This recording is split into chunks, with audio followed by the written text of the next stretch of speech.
අදත් අපි යුද්ධ ගැන කතා කරන්න සූදානම්. ඉරාන ඊශ්‍රායලයේ පදනම් කරගෙන ඇති වෙලා තියෙන මේ යුද්ධය විශේෂයෙන්ම නැවතුණාය. නැත්තම් යුද්ධ විරාමයකට සීස් ෆයර් එකකට ගියා කියලා මීට දින දෙකකට කලින් කිව්වත් මේ දවස් දෙකෙත් යුද්ධය ඇදී යන තත්වයක් තමයි තියෙන්නේ. ඉතින් මේ අනුවරම් බැලුවට පස්සේ මේක දීර්ඝ ක්‍රියාවලියක් බව අපට පේනවා. දැන් මේක නවත්ත ගන්න විශේෂයෙන්ම ඩොනල්ඩ් ට්‍රම්ප්ට ඕනකම තියෙනවා. හැබැයි මේ හිරවිච් එකකින් කොහොමද ගැලවෙන්නේ කියලා ප්‍රශ්නයක් තියෙනවා. ඊශ්‍රායලයට ආත්ම ගරුත්වය ඇතුව මේක නවතින්න හොඳ තැනක් නෙවෙයි. මෙන්න මේ වාතාවරණය තුල අපි අද කතා කරන්න යන්නේ මේ යුද්ධ විස්තර නෙවෙයි. ගැන කියන්න සිංහලෙන් ගොඩාක් අය දැන් ඉන්නවා. ඒගොල්ලෝ හොඳට ඇත්තටම පැහැදිලි කරනවා. අපි මේකේ මතවාදී පදනම දේශපාලනිකව මේක තේරුම් කර ගැනීම ගැන තමයි අපි කතා කරන්නේ. ඕනම ක්‍රියාවලියක තියෙනවා මතවාදයක්. අපි සාමාන්‍යයෙන් බුදුදහමේ තියෙනවා සම්මා දිට්ඨි සම්මා සංකප්ප කියලා. තියන්නේ බුදුදහමට අනුව ලෝකේ තියෙන තරම් තියෙන්නේ යුද්ධ ගැටුම් ඇති වෙනව නම් අනවරතව නොනවති ඉස්සරහට යනවා නම් එතන තියෙන්නේ මිච්ඡා දිට්ඨි. ඒ වගේම එතන තියෙන්නේ මිච්ඡා සංකල්ප. මොකද්ද මේ දෘෂ්ටි සහ සංකල්ප වල වෙනස? යම්කිසි දාර්ශනික නැත්නම් අපි න්‍යායික පැහැදිලි කිරීමක් මත ගොඩනගෙන සංකල්ප කියලා අපිට කියන්න පුළුවන්. ඒ අනුව ඒක සරලව ඒක අපි ගොඩක් කතා කරන්නේ නැති හන්ද පස්සේ දවසක අපි ඉගෙන කතා කරමු. බුදුදහම ඕනම දෙයක් න්‍යායිකව පැහැදිලි කරගන්නේ පටිච්ච සමුප්පාදයේ යටතේ. ඉතින් ඇත්තටම පටිච්ච සමුප්පාද විවරණේ ගොඩක් බුදුදහමේ පෙන්නලා තියෙන්නේ අපේ ආධ්‍යාත්මික මානසික ස්වභාවයන්ගේ අන්තර් සම්බන්ධතාවය පැහැදිලි කිරීම සඳහා. ඒ කියන්නේ අපි හිතමු සරලව ගත්තොත් ඇහැට ගැටෙන රූපය, මනසේ పూర్වයෙන් තියෙන රූපේ පිළිබඳ අදහස, ඊට පස්සේ මේ මත ගොඩනගෙන සංකල්ප ආදි වශයෙන් ඒ අන්තර් ක්‍රියාකාරීත්වය පැහැදිලි කරන්න තමයි ගොඩක් දුරට පාවිච්චි කරලා තියෙන්නේ. අපි ගත්තොත් ප ဋ ාණේ හරි විචිත්‍රයි ඒක. කියන්නේ ඒක විචිත්‍රයි කියන්නේ ඒකේ තියෙනවා අර ප ဋ ාණේ හේතු ප්‍රත්‍ය ධර්මයන්ගේ ක්‍රියාකාරීත්වයේ විවිධ පැති ඔස්සේ කරුණු 12ක් ඔස්සේ මුලින්ම පැහැදිලි කරනවා. ඉතින් ප ဋ ාණ දේශනා කියලා ලංකාවේ ප ဋ ාණ කියවීම ටිකක් ජනප්‍රිය කළා බුරුම හාමුදුරුවරු නැත්නම් බුරුමෙන් ආපු හාමුදුරුවරු. ඒක අදහස තමයි අධිපති පච්චයෝ, අඤ්ඤමඤ්ඤ පච්චයෝ, සමාන්තර පච්චයෝ, සමවාය පච්චයෝ වගේ ඒ මොහොතේ මොකද්ද ප්‍රධාන අදහස? අධිපති ප්‍රත්‍යය මොකද්ද? සමාන්තර ඒ සමාන බලගතු අදහස් දෙකක් එකට තියෙනවද? ඔන්න ඔය වගේ මේක හරි ලස්සන අතීත පච්චයෝ. අතීත මොනවද කාරණා මේකට තියෙන්නේ? මෙන්න මේ එක යටතේ දවසක අපි මේ බෞද්ධ විධික්‍රමය ඔස්සේ ඕනම දෙයක් තේරුම් ගන්නේ කොහොමද කියන එක වෙනම සාකච්ඡා කරමු. එතකොට ඇමරිකාව ඇතුලේ තියෙන මේ මතවාදයට මේ අතීත කතාවලුත් වර්තමාන කතාවලුත් එකිනෙකට එකක් නෙවෙයි එකිනෙකට ගැට ගැහිලා තියෙන්නේ. ඉතින් මේ යුද්ධයේ අධිපති ප්‍රත්‍යය ප්‍රධාන දේ සාධකයේ හැට ගත්තොත් ගොඩක් අය කියන්නේ තෙල් වල ටික අල්ල ගන්න ඕන. මැද පෙරදිග ඇමරිකාවේ තෙල් තියෙනවා සාමාන්‍යයෙන් ලෝක තෙල් වලින් 48%ක් තියෙන මැද පෙරදිග කියලා අපි සාමාන්‍යයෙන් දන්න දේවල් නේ. ඉතින් මම ইনফরমේෂන් ගොඩක් කියන්න ඕනේ නැහැ. ගොල්ලා ඉන්ටර්නෙට් එකේ බැලුවම දැන් ඕන එකකින් අපිට ගහපු ගමන් ඕව තොරතුරු දෙනවා. ඉතින් වැඩිපුර තෙල් ප්‍රමාණයක් ලෝකේ පහසුවෙන් ගත හැකි ලෙස තියෙන ප්‍රදේශය මොකක්ද කියලා හුත් අපිට කියන්න පුළුවන් මැද පෙරදිග. එතකොට ඉරානයේ සැලකිය යුතු තෙල් ප්‍රමාණයක් තියෙනවා. හැබැයි වෙනිසුලාට සාපේක්ෂව බැලුවොත් ඊට පුංචි ප්‍රමාණයක්. ඒ තෙල් නිසාමද ආර්ථික කියන්නේ තෙල් ගැනීම සඳහා අර ඉස්සර ওই තෙල් වල ටිකට රණ්ඩු වෙලානේ මේක 1953 නේ 53 ශා රාජ පරම්පරාවේ එවකට හිටි පහලින් ආපු අමාත්‍යවරයෙක් තෙල් ජනසතු කිරීමක් කළා. ඊට පස්සේ ඒකට විරුද්ධව CIA එක විසින් කුමන්ත්‍රණයක් දියත් කළා. ඒ රාජ්‍ය රෙජිම් එක පෙරලා දැම්මා. ඊට පස්සේ ඇති වුණේ 1979 දක්වා ඉරානයේ පුරාම ඇති වුණේ ප්‍රංශයට එංගලන්තයට හිතවත් අතරම කියනවා නම් බටහිරට විවෘත වෙච්ච ආර්ථික වශයෙන් විවෘත වෙච්ච. ඒ කියන්නේ උඹලා ඇවිල්ලා තෙල් වල ටික හාරපල්ලා අපටත් කීයක් හරි දීපල්ලා කියන જાති කතා තමයි ඔය සා රාජ පරම්පරාවේ තිබුණේ. ඉතින් ඒක පෙරලලා දැම්මා කවුරුත් දන්නවා 79 අයතුල්ලා කුමේනි කියන වචනේ එන්නේ ඒකත් එක්ක. ඉතින් ඒ සිද්ධියෙන් පස්සේ කුමේනි පරම්පරාවක්. ඒ කියන්නේ ඒක ට්‍රැඩිෂන් එකක් බවට පත් වෙලා දැන් අලුත් රාජ්‍ය නායකයෙක් ඇවිල්ලා තියෙනවා. නැත්නම් මුල්ලාවරුන්ගේ නැත්නම් ආගමික පූජක සංඝයක් තියෙනවා, එකමුතුවක් තියෙනවා. ඒකේ නායකයා තමයි රාජ්‍ය නායකයා බවට පත් වෙන්නේ. එතකොට ආගමික මතවාදයක් තුලින් තමයි ඉරානය පාලනය වෙන්නේ. දැන් බලමු මතවාදය මොකද්ද? දැන් අපිට සාමාන්‍යයෙන් බැලුමට අපේ සිංහල අයට, ලංකාවේ අයට, මම දන්නවා ලංකාවේ සමහර අය මේ මුස්ලිම් අයට ගහලා ඉවරයක් කරන්න ඕන කියලා, මේක ඉවරයක් වෙන්න ඕන කියලා හිතන අය ඉන්නවා. මොකද විශේෂයෙන්ම ඉන්දියානු මානසිකත්වයේ තියෙන්නේම මුස්ලිම් විරෝධිය. කොටින්ම කියනවා නම් වර්තමාන අගමැති නරේන්ද්‍ර මෝදිගේ උදව්කාරයෝ කවුද? RSS. බ්‍රිතාන්‍ය නිදහස ගන්න සටන් කළේ කවුද? ගාන්ධි, නේරු, සුභාෂ් චන්ද්‍ර බෝස් වගේනේ. ඇත්තටම RSS එක හිටියේ බ්‍රිතාන්‍යෝ තව ටිකක් හිටියොත් හොඳයි කියන එක. ඔබ පුදුම වෙයි. අන්න ඒ සංවිධානයේ තමයි, ඒ සංවිධානයේ බලපෑම්, පූර්ණ බලපෑමෙන්, ඒ ජාලයෙන් තමයි වර්තමාන අග්‍රාමාත්‍ය නරේන්ද්‍ර මෝදි බලයට පත් වෙන්නේ. අපි ගැන වැඩි කතා කරන්න ඕනේ නැහැ. එතකොට ඒතන ඇයි බ්‍රිතාන්‍යෝ තව ටිකක් ඉන්න ඕනේ කියලා RSS එක කිව්වේ? මුස්ලිම් අයගේ ආධිපත්‍ය බිඳදීම සඳහා බ්‍රිතාන්‍යය පාවිච්චි කළා මුස්ලිම් වුන්ගේ දල කඩන්න ඕනේ කියන අදහසෙන් තමයි RSS ව්‍යාපාරය මේකට ඉදිරිපත් වුණේ. ඒ වගේම නේරුලගේ ප්‍රතිපත්ති, දියාරු ප්‍රතිපත්ති කියලා විවේචනල. ගාන්ධිට අන්තිමට වෙඩි තිව්වේ RSS කාර්යය. එතකොට දැන් මෙතන අරන් බැලුවම පාකිස්තානය ඉන්දියාව යටතේ තබාගත යුතුය කියන තද ස්ථාවරයක හිටියා. කිසිම සම්මුතියක් ඇති කරගන්න ඕනේ නැහැ. මේකට අපි මරාගෙන මැරෙන්න ඕන කියන තැන තමයි හිටියේ. ග්‍රේට් ಭಾರತ කියන එකට තමයි හිටියේ. දැන් අදත් ඔබ දන්නවා මේ ඉන්දියාවේ නම අර තුන් ಭಾರತේ ග්‍රේට් ಭಾರತ කියන එක ඇවිල්ලා තියෙනනේ. ඒ වගේ තමයි ග්‍රේට් ඇමරිකා. ග්‍රේට් ඇමරිකා කියන අදහස පිටිපස්සේ ඉන්නේ ඉවෙන්ජලිකල් සංවිධානය. ලෝකයේ මේ ඉවෙන්ජලිකල් ව්‍යාපාරය ඉතාම බලගතුයි. ඉතින් ලෝකේ මිලියන 600ට වැඩි ඉන්නවා ඉවෙන්ජලිකල් අනුගාමිකයෝ ලෝකේ. එතකොට දැන් මෙතන අපි දන්නවා ඇමරිකාවේ ඩොනල්ඩ් ට්‍රම්ප්ගේ ඡන්ද ව්‍යාපාරයට වැඩිම බලපෑමක් ඇති කළේ කවුද? මේ ඉවෙන්ජලිකල් අලයන්ස් එක. එතකොට එහෙනම් අපි පොඩ්ඩක් ඉවෙන්ජලිකල් ගැන ඉදත් කතා කරා. අදත් පොඩ්ඩක් කතා කරමු.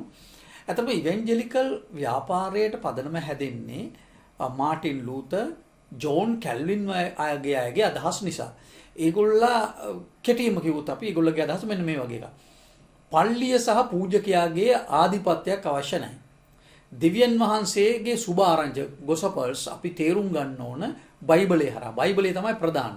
යම් කිසි කෙනෙකුට පුළුවන් නම් දෙවියන් වහන්සේගේ පණිවිඩය, ජේසුස් වහන්සේ කියපු පණිවිඩය තේරුම් ගන්න පුළුවන් නම් ඒක ප්‍රමාණවත්. ඒකට පල්ලිය අස්සට යන්න ඕනේ. ඒක පාරවල් වල, ප්‍රසිද්ධ ස්ථානවල, මහජනයා ගැවසෙන තැන්වල තමයි මේ ව්‍යාපාරය ජනතාව අතරට ගෙනියන්නේ.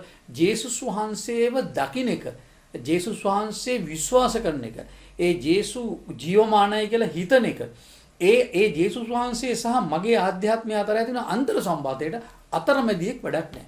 අන්න පල්ලිය ආධිපත්‍ය, කතෝලික පල්ලිය ආධිපත්‍ය විදීම සඳහා ලිව්ව පොත් ගණනාවක් ලිව්ව විශේෂයෙන්ම ජෝන් කැල්වින්. විශේෂයෙන්ම පල්ලියේ දූෂණකම්, ස්ත්‍රී දූෂණ, කන්‍යා විශේෂයෙන්ම මේ කන්‍යා සූර්යයන්ගේ සිස්ටර්ස්ලා ඇතුලේ දූෂණය වෙන හැටි ගැන තාද්ද බල විවේචන තිබුණා. ඊට පස්සේ ඉවෙන්ජලිකල් ව්‍යාපාරය ඉතාම සාර්ථක වුණා එංගලන්තේ. එතකොට ඊළඟට මේක එංගලන්තේ ඇත්තටම හුඟක් සාර්ථක වුණා. ඇත්තටම පළවෙනි එකඟතාවය නැති වුණෙත් එංගලන්ත තමයි ඉවෙන්ජලිකල් ව්‍යාපාරයට. හැබැයි 1840 ගණන් වල ඉවෙන්ජලිකල් අලයන්ස් කියන එක ඇති උනේ එක්සත් ජනපදයේ. අන්න ඒක ඊටාම තදබල අර ඒ කියන්නේ පොඩි ජාතිවාදී ගතියක් කියලා කියන්නත් පුළුවන්. මේක ඊශ්‍රායලයත් එක්ක සම්බන්ධ වෙන්නේ නැත්නම් අපි කියනවා යුදෙව් සියෝන් වාදයත් එක්ක සම්බන්ධ වෙන්නේ එතෙන්දි තමයි. දැන් අපි මේගොල්ලෝ විශ්වාස කරන කරුණු දෙකක් තියෙනවා. තද්ද බල විදියට. ඒ තමයි ජේසුස් වහන්සේ යලි එනවා. ඒකේ සූදානම් වීමක් හැටියට ජේසුස් වහන්සේ යලි එනවා. ඒකේ සූදානම් වීමක් හැටියට මොකද්ද වෙන්නේ? යුදෙව්වෝ තමන්ගේ භූමියට එනවා. එහෙනම් දැන් ඊශ්‍රායලයට යුදෙව්වෝ ඇවිල්ලා තියෙනවා. එකක් සාර්ථක වෙලා තියෙනවා. එහෙනම් දෙවෙනි එක තමයි විශාල විනාශයකින් පස්සේ ලෝකේ රජ්ජුරුව හැටියට මුළු පෘථුවියම පාලනය කරන ආධ්‍යාත්මික නායකයෙක් හැටියට ජේසුස් වහන්සේ යලිත් ජෙරුසලමෙන් මතුවෙනවා. ඔන්න ඔය සඳහා තමයි මේ ඉවැන්ජලිකල් කණ්ඩායම වැඩ කරන්නේ. ඒතර ඩොනල්ඩ් ට්‍රම්ප්ට කියලා තියෙනවා ඔබ තමයි මේකට පාර පෙන්වන නූතන නායකයා මේ ජේසුස් වහන්සේ එන එකට. ඔබ දේව ආශිර්වාද ලැබපු කෙනෙක්. උඹ මේ ලෝකෙට ඇවිල්ලා තියෙන්නේ ඒ සඳහා. එහෙනම් මේ ඩියුටි එක උඹ කළ යුතුමයි. ඔබ දැක්ක මේ යුද්ධාසේ ගිහිලා පූජකයෝ ඔක්කොම යාට යාඥා කළා ආශිර්වාද කරනවා. ඉතින් ඩොනල්ඩ් ට්‍රම්ප් පොදුවේ ගත්තාට පස්සේ පුජ්‍යලිකව ගත්තාම එච්චර තදබල ආගමික මිනිස්සු නෙවෙයි, කාලා බිල ජොලියේ ඉන්න කැමති ලිහිල් මිනිස්සෙක්. ඇත්තටම මිනිහට එච්චර යුද්ධ කරන්නත් ඕනේ. යා යුද්ධයත් ගණන් හදන්නේ අපට ආර්ථික ලාභයක් තියෙනවද නැද්ද කියලා. ඒතකොට ඩොනල්ඩ් ට්‍රම්ප්ගේ පුජ්‍යලිකවම නම් එක බැලුවොත් මොන මගුලකටද මේ සල්ලි වීදම් කරන්නේ? අපි දන්නවා ඉරාකයේ ඩොලර් ට්‍රිලියන 6ක් පමණ වීදම් වුණා යුද්ධෙට. ඒක සමතයකටපත් කළා. ඒ කියන්නේ IS සදාම් හුසේන් මැරුවයි කියලා පැය 24න් නැවතුනේ නැහැ. තවත් අවුරුදු ගාණක් ඉස්සරහට ගියා. ඇත්තටම සමස්ත මැරිච්ච ගාණ මිලියනයක් කියලා කියන්නේ ගණන් ඇතුණන් කියන්නේ ඉරාක වැසියෝ ලක්ෂ 2ක් මරුණයි කියලා. ඉතින් වෙච්ච විනාශයන් කියන්න බෑ. මුළු ඉරාකෙම බිමට සමතලා වුණා. තාමත් ඒ තුවාල සනීප වෙලා නැහැ. ලිබියාවේ ගඩාෆි පහ කරන්න ඇමරිකාට විදගුණ ඩොලර් බිලියන 2ක් වගේ පොඩි ගාණක් ලේසියෙන් කරගත්ත දෙයක්. එතන තවමත් අර අන්තවාදී කල්ලි ලිබියාව වටේ තැන් වල තාමත් තියෙනවා. තාමත් ඒකත් හරියට සනීප වෙලා නැහැ. තවම බටහිර මොනොපොලි එක ඇවිල්ලා නැහැ. අනිත් එක ඉරාකේ ඇමරිකන් රූකඩ පාලනය ගෙනාවට ඉරාකේ රාජ්‍ය නායකයෝ කෙලින්ම ඉරානියත් එක්ක ආර්ථික ගනුදෙනු කරනවා. ඒක නවත්තන්න ඇමරිකාවට බැරි වුණා. ඉතින් ඩොනල්ඩ් ට්‍රම්ප් දන්නවා දැන් මේ යුද්ධය කළා මේ අපිට මොකක්ද ඇති ලාභය? ඒ පැත්තෙන් ගත්තොත් ට්‍රම්ප්ගේ පුජ්‍යලික අදහස අනුව නම් මේක එච්චර වැඩක් නැහැ. හැබැයි ට්‍රම්ප්ට එහෙම නවතින්න බෑ. ට්‍රම්ප් බලයට ගෙන ආපු ඒ බලවේග ට්‍රම්ප් තල්ලු කරගෙන යනවා. ඒකෙන් නවතින්න ට්‍රම්ප්ට ඕන නවතින්න ඉඩ දෙන්නේම නැහැ. දැන් එතකොට ඉරාකයේ සාම ප්‍රයත්නය ඇත්තටම ඩොනල්ඩ් ට්‍රම්ප් විසින් තමයි ප්‍රකාශයට පත් කළේ. ඒකට ඊශ්‍රායලයේ එච්චර කැමැත්තක් තිබුණේ නැහැ. මොකද ඒක පොඩ්ඩක් ආර්ථික වශයෙන් වැඩිම හානි වෙලා තියෙන ඉරානට. ඒගොල්ලගේ යුද නායකයෝ, ජෙනරාල් ආරක්ෂක නායකයෝ, මෙහෙයුම් නායකයෝ ඔක්කොම මිය ගියා. මුල টොප් 5-6 ගියා. හැබැයි ඉරානයේ නායකයෙක් ගියා. ඒගොල්ලෝ බලාපොරොත්තු වෙන්නේ මේ වගේ මහා ප්‍රහාරයක් දීලා ටක් ගාලා සාමිකට යන්න. නමුත් එහෙම උනේ නැහැ. ඉරානය තාම ඉස්සරහට යන්න පටන් ගත්තා. තාමත් නැවතිලා නැහැ. ඉරානයේ ජයග්‍රාහී කොච්චර විනාශයක් නැතුණා ජයග්‍රාහී මානසිකත්වයකින් තමයි කටයුතු කරන්නේ. ඉතින් නමුත් තවමත් මේක ඇදි බෝම්බ දෙපැත්තට ගහගෙන යම් දුරකට ඇදි යනවා. බෝම්බ ඊශ්‍රායලයෙන් තාම නවත්තන්නේ නැහැ. ඉතින් ට්‍රම්ප් හිර වෙලා ඉන්න මට පේන විදිහට දැන් අපි අරගෙන බලමු මෙතන මොකද්ද සිද්ධ වෙන්නේ කියලා.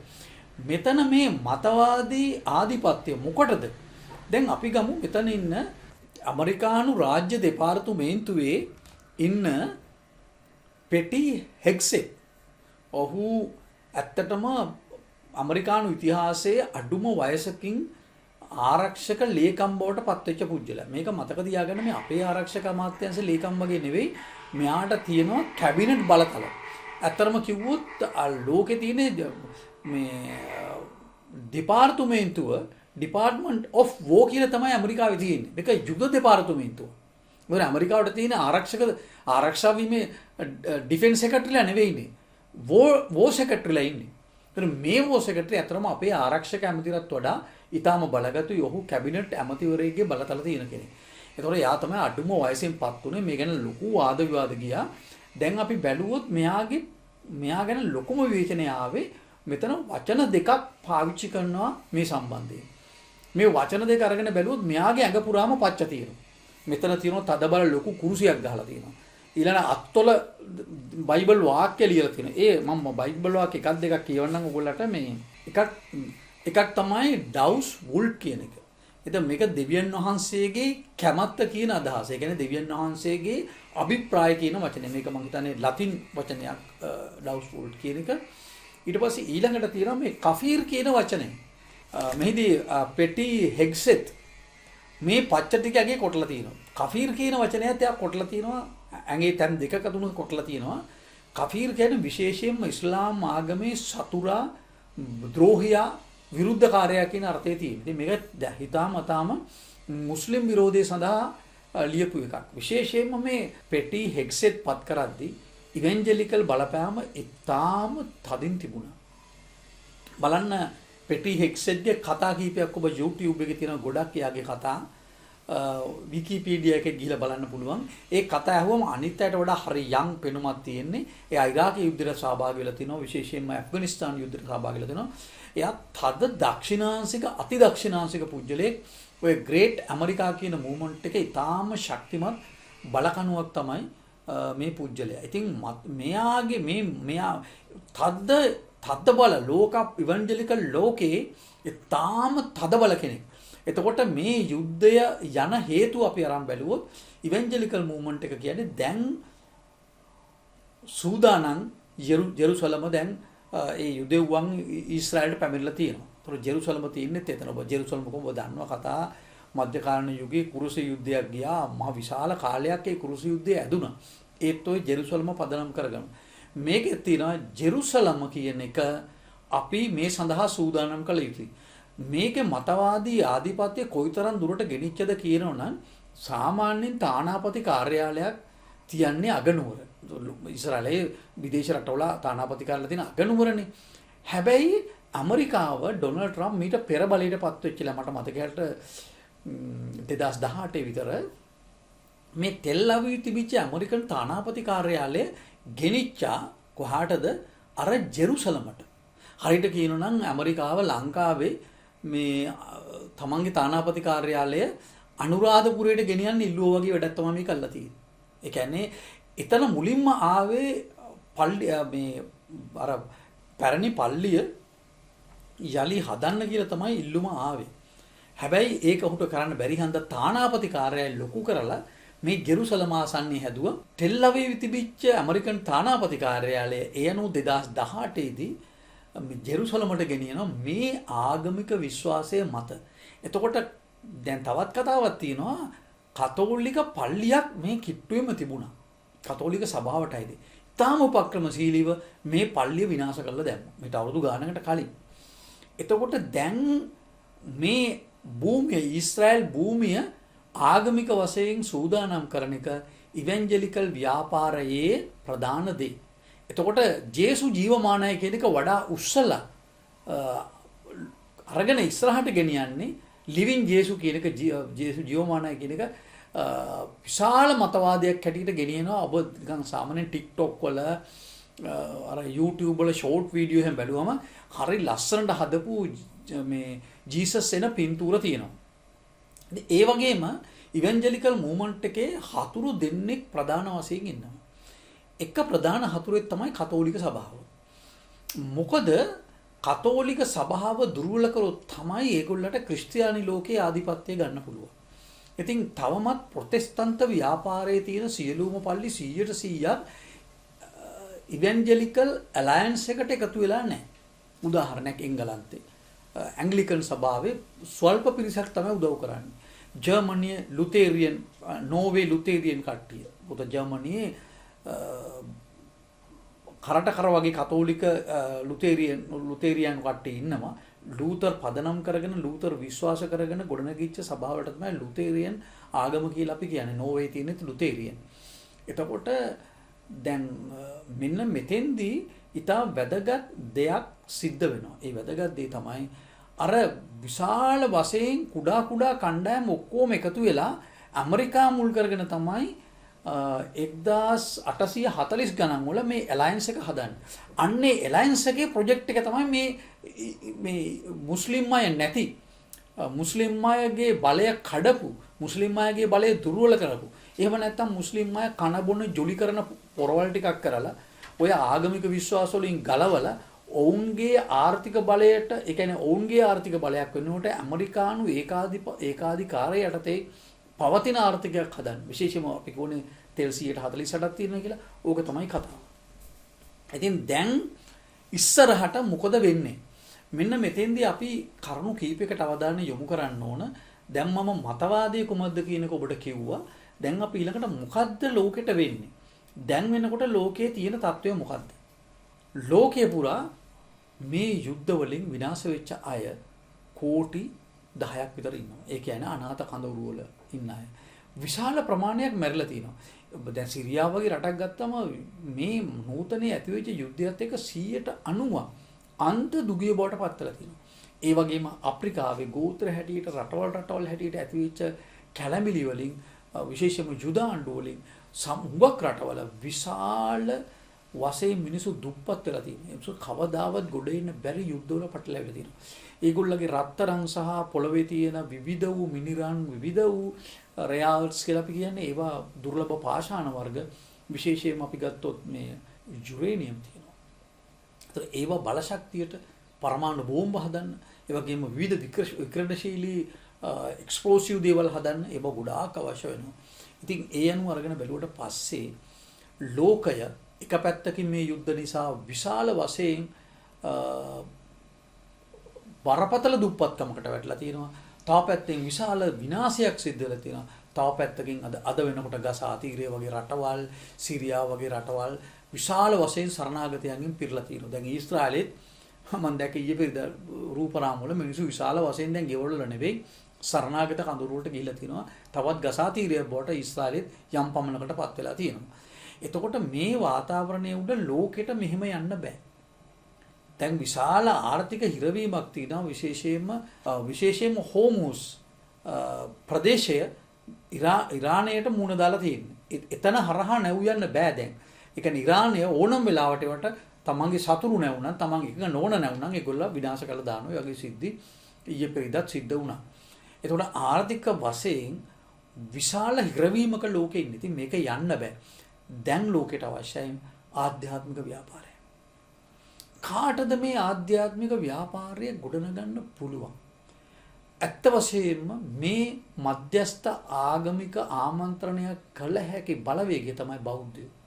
ඒ අයට ග්‍රහණය කරගත්ත ආත්ම දෘෂ්ටියක් නැහැ. සියලුම ආගම් වල ආත්ම දෘෂ්ටියක් තියෙනවා. ආත්ම දෘෂ්ටියක් තියෙන තැන ගැටුම අනිවාර්යයි. මොකද මගේ දෙවියන් වහන්සේ වෙනකොට දෙවියන් වහන්සේ පිළිගන්න ආකාර විවිධයි. එකම ආත්මවාදය ඇතුළේ එකම විශ්වාසය ඇතුළේ පවා ආත්මවාදය තදින් ගත්ත විට ගැටුමක් අනිවාර්යෙන් සිද්ධ වෙනවා. ඒක තමයි බෞද්ධ කියවීම. අපි ආගමක් විදිහට හැඩතැරිලා තිබුණත් අපිට පුළුවන් ඒ ආගමික භාවයෙන් අපිට කියන්න පුළුවන් බුදුදහම ආගමක් නෙවෙයි කියලා. අපි ඒ විවාදයට යන්නේ නැතුව බුදුදහමත් ආගමක් තමයි අපි කියමු ආගමක් තමයි. ආගමික විදිහටනේ ලෝකේ කතා කරන්නේ. හැබැයි ඒකේ දාර්ශනික හරියට ගියාම ආගමක් නැහැ. කෙසේ වුණත් බෞද්ධයන්ට ආධ්‍යාත්මයක් තියෙනවා. ආධ්‍යාත්මික ඉගැන්වීමක් තියෙනවා මනස වෙනස් කරන. ඒ බෞද්ධයන්ට පුළුවන් මේ සියලුම ආගමිකයන් අතර සංවාදයක් ගොඩනගන්න. ඒක හන්දා ඇමරිකාවේ පරිභෝජනවාදය, වර්ණවාදය, ඒ වගේම ආර්ථික ආධිපත්‍යය පිළිනොගන්නා මනුෂ්‍යත්වය සහ නිදහස ප්‍රාර්ථනා කරන සමාජ සාධාරණත්වය, දුගී ජනතාවට අවශ්‍ය ආහාර පාන ලබා දීම, කොටින්ම මිහිතලයේ සුවපත් කිරීම විශේෂයෙන්ම මේ වගන්ති වැදගත් වෙන්නේ අද ඇත්ත වශයෙන්ම අපි යුද්ධ කරන සුදුසු වාතාවරණයක නෙවෙයිනේ.